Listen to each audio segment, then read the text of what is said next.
Ми рано чи пізно одного разу скопитнемось. Так званий Кримський федеральний університет виставив себе на посміховисько, записавши реп, агітуючи прийти на незаконні вибори до Держдуми в окупованому Криму. Головну роль у кліпі виконав окупаційний директор так званого департаменту соціальної та виховної роботи Євген Бубнов. А на задньому фоні танцювали студенти. Колишній український чиновник в реперському капелюсі, пританцьовуючи, закликав молодь прийти на виборчі дільниці.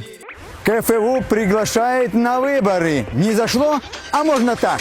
Мы рано или поздно однажды скопытнемся. Пульни своим поступкам. Все ждут, чтоб ты завелся. Вот ты придешь на выборы, и это будет круто. Потратишь ты на это всего 1 минуту.